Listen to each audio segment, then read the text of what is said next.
Hi everybody, Honest John here. The 1994 Crime Prevention Act, which has become known as the Clinton Crime Bill, was a terrible law.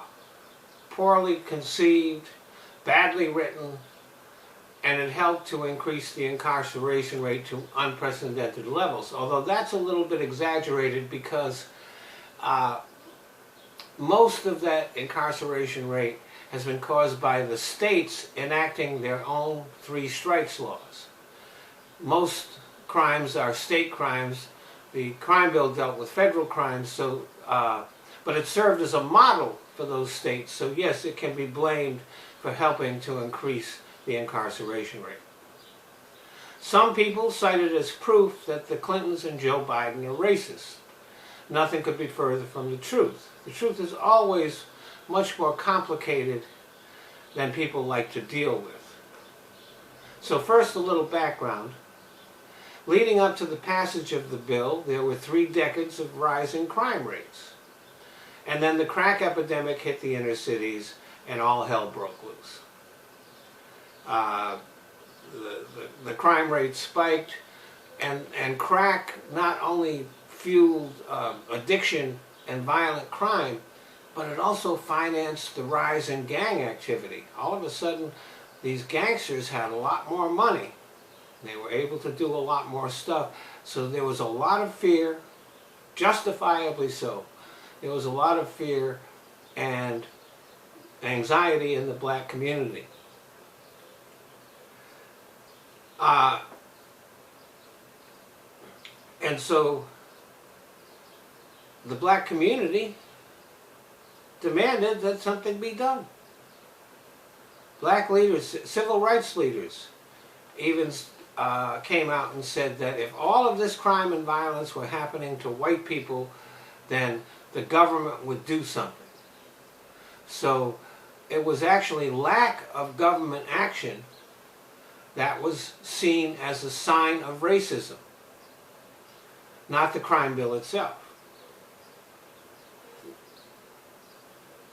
Joe Biden did help to get that bill through Congress.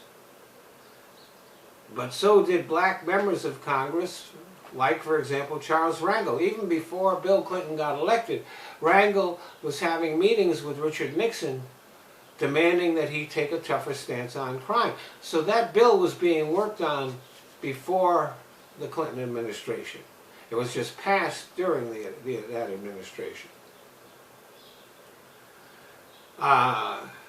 And not only was there Charles Rangel, there was legendary black member of Congress James Clyburn,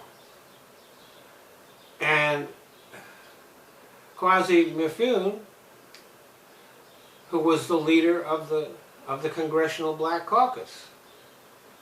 They all were big supporters of the bill and demanding that action be taken. John H. Johnson, the publisher of Ebony Magazine, wrote an article supporting the bill. Black mayors, including Kurt Schmoke, the first black mayor of Baltimore, were also feeling overwhelmed, feeling like they couldn't cope with the crime, increasing crime. So they were demanding that action be taken. 39 of America's most prominent black pastors signed a letter demanding that the crime bill be passed. And the crime bill was actually in danger of not passing. It was considered to be dead in the water. But bowing to all that pressure, 2/3 of the Congressional Black Caucus voted for it, and that was how the crime bill passed. The crime bill did have some good things in it, like funding for after-school programs and other crime prevention programs, community policing, but overall it was a disaster. But it wasn't a racist conspiracy against the black community. Just the opposite. It was a case of well-intentioned people, both black and white,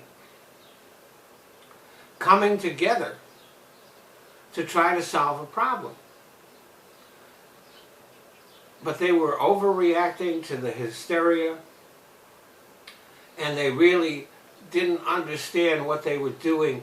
They didn't foresee the unintentional consequences that were caused by the crime bill. Thanks for listening.